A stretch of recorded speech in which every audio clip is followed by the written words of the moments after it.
Damos inicio a esta ceremonia con los honores al presidente constitucional de los Estados Unidos mexicanos y comandante supremo de las Fuerzas Armadas.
Favor de tomar asiento.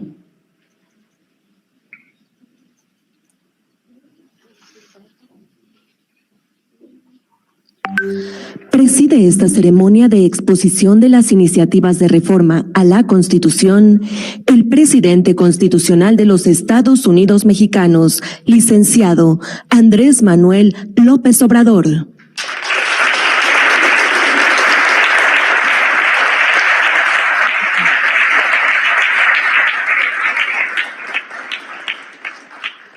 Lo acompaña la doctora Beatriz Gutiérrez Müller, esposa del presidente de México.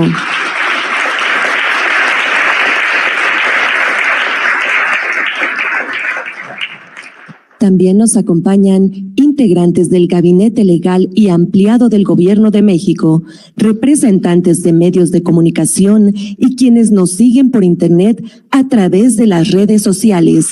Reciban todos la más cordial bienvenida.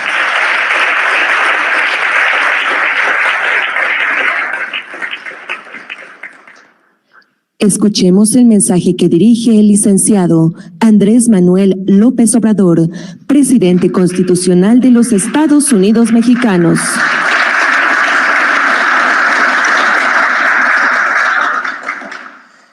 Amigas y amigos, mexicanas, mexicanos, conmemoramos en esta fecha histórica un aniversario más de la Constitución de 1917, vigente, y en este recinto donde se aprobó la Constitución Liberal de 1857, doy a conocer al pueblo de México los fundamentos y motivos que me inspiran para presentar un paquete de iniciativas de reformas legales orientadas a modificar el contenido de artículos antipopulares que fueron introducidos durante el periodo neoliberal o neoporfirista. Todos ellos, todas esas reformas del periodo neoliberal contrarias al interés público. Se trata de adulteraciones que niegan el sentido general de nuestra Carta Magna, que fue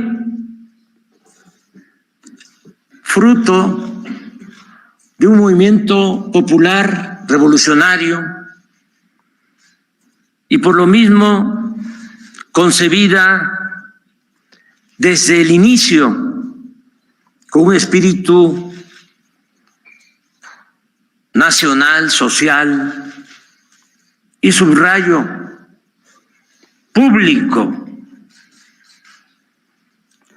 Las reformas que propongo buscan establecer derechos constitucionales y fortalecer ideales y principios relacionados con el humanismo, la justicia, la honestidad, la austeridad y la democracia que hemos postulado y llevado a la práctica desde los orígenes del actual movimiento de transformación nacional.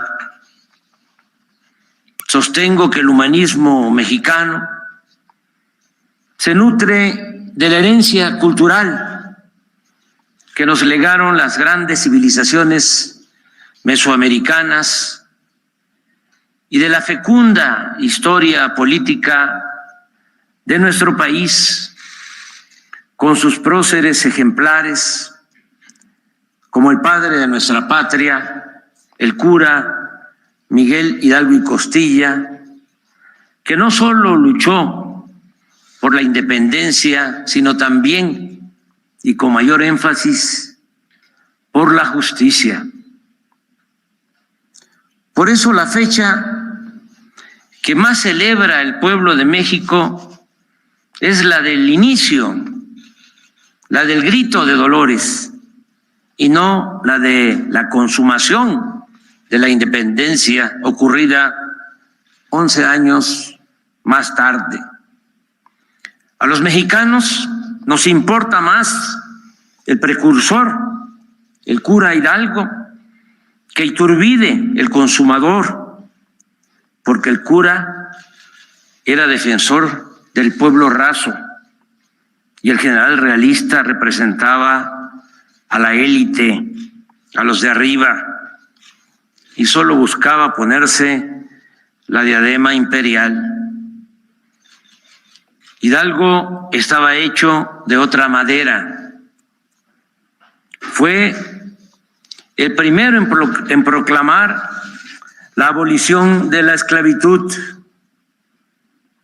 En el pensamiento y en las acciones, Hidalgo era todo un revolucionario y no se andaba por las ramas.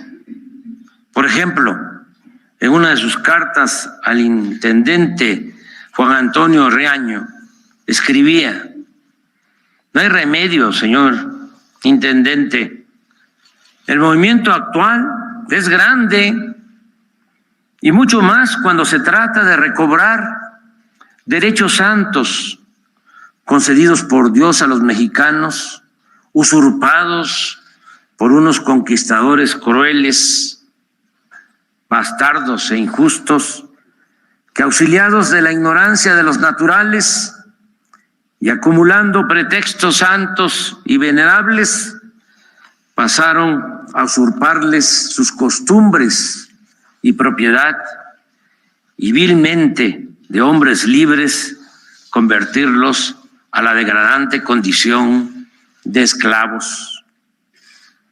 Por ese pensamiento, los oligarcas realistas no solo lo asesinaron, sino que le cortaron la cabeza y a manera de escarmiento la exhibieron por más de 10 años en la plaza principal de Guanajuato.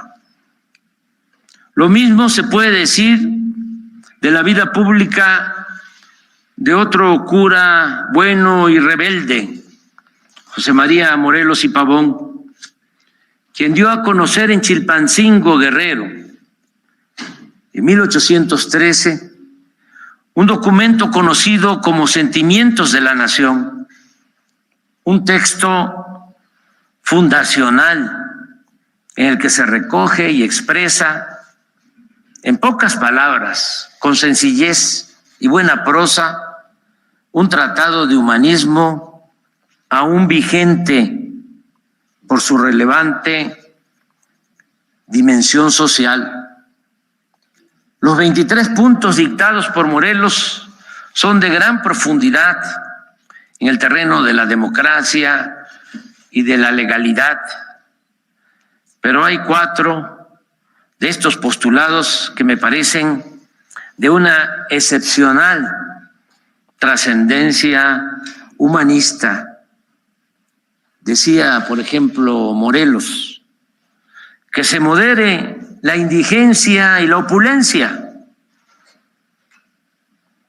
Digo, en esta ocasión, no encuentro una fórmula más sencilla para tratar el añejo problema de la desigualdad económica y social en nuestro país. Y aunque parezca increíble y nos sorprenda, en los tiempos del neoliberalismo, que terminaron hace 5 años, la desigualdad se volvió aún más extrema y ofensiva. Por eso, el combatirla con una mejor distribución de la riqueza, del ingreso y del presupuesto es hoy una de nuestras mayores y más importantes tareas, y avanzar para lograrlo debe seguir siendo nuestro principal motivo de orgullo. Pensaba Morelos, lo cito, que se eleve el salario del peón. Fíjense cómo lo elabora. Son unas cuantas palabras: que se eleve el salario del peón. ¿Acaso no es también lo suficientemente clara esta demanda? Partamos de la base de que durante el periodo neoliberal, al que he hecho referencia en infinidad de ocasiones y que afortunadamente en nuestro país ya se acabó con esa pesadilla, el empobrecimiento del pueblo se hizo acompañar en esos 36 años con una pérdida sistemática y permanente del poder adquisitivo del salario. Pedía a Morelos que se eduque al hijo del campesino y del barretero igual que al hijo del más rico hacendado. Este principio básico tiene que ver, sin duda, con la educación pública, gratuita y de calidad, la cual estuvo en riesgo, no lo olvidemos, en el periodo neoliberal, cuando se pretendió privatizar la enseñanza y dejarla a expensas del libre mercado, como si se tratara de una mercancía. En esencia, la mal llamada reforma educativa del sexenio anterior era eso, que la enseñanza no fuese un derecho, sino un privilegio reservado únicamente a las familias que pudieran pagarla. Ahora, guiados por el anhelo de Morelos, estamos ocupándonos de 4 acciones básicas: tratar a las maestras y maestros con dignidad y no regatearles sus derechos laborales, nunca más desprestigiar al magisterio nacional, mejorar los planteles educativos mediante el programa La Escuela es Nuestra, reformar, como lo hemos hecho, los contenidos educativos de los libros de texto para devolverles el civismo, la ética, la historia y el humanismo, sin menoscabo de las matemáticas, la química, la física y otras disciplinas de las ciencias naturales. Convertir en derecho constitucional el que estudiantes de familias pobres puedan obtener becas para terminar sus estudios, porque para hacer efectivo el derecho a la educación no basta con dar acceso gratuito a los planteles escolares. si las niñas, niños y jóvenes no tienen para comer, vestir y transportarse, simplemente no pueden estudiar, y en esas condiciones un apoyo económico, una beca, por modesta que sea, puede hacer la diferencia entre ir a la escuela o quedarse al margen de la educación. Exigía Morelos que existan tribunales que protejan al débil de los abusos que comete el fuerte. Este precepto obliga a terminar con la impunidad y que se deje de castigar exclusivamente a quienes no tienen con qué comprar su inocencia y se proteja a los delincuentes de cuello blanco. El Poder Judicial no puede seguir siendo un conjunto de instituciones al servicio de intereses políticos y económicos. Por el contrario, debe asumir su papel de garante de la justicia y hacer valer un auténtico Estado de Derecho, en el cual nada ni nadie se sitúe al margen de la ley o por encima de ella. Aunque estos son para mí los postulados más precisos y vigentes, hay en los sentimientos de la nación otros puntos de gran trascendencia. Por ejemplo, el que declara libre e independiente de España a América, también de cualquier otra nación, gobierno o monarquía. El que establece que la soberanía dimana del pueblo, el que reafirma que somos una república y divide los poderes en ejecutivo, legislativo y judicial. El postulado de que el gobierno liberal debe sustituir al tiránico. El reclamo de leyes generales que valgan para todos, para todas, y por tanto la tácita abolición de los fueros y de los privilegios. El punto 15 proscribe para siempre la esclavitud y la distinción de castas. Cito textualmente: quedando todos iguales, y solo distinguirá a un americano de otro el vicio y la virtud. Y algo verdaderamente visionario de este cura, profundamente humano y precursor de la justicia, declara Morelos prohibida la tortura. Con la Revolución Mexicana se retoman estas demandas populares y se agregan otras de gran trascendencia.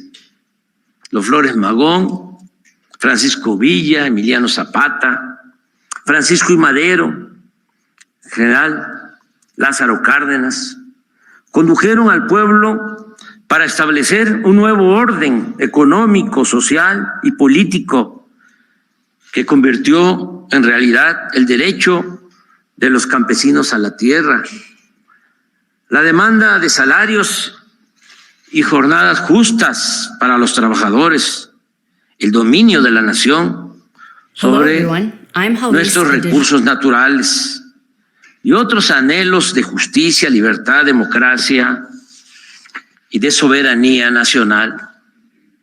Pero al paso del tiempo, estos derechos alcanzados con el sufrimiento y el sacrificio de millones de mexicanos en la lucha de independencia, de reforma y de revolución, fueron perdiendo vigencia, en tanto que se restablecían fueros y privilegios en beneficio de una élite de poder económico y político.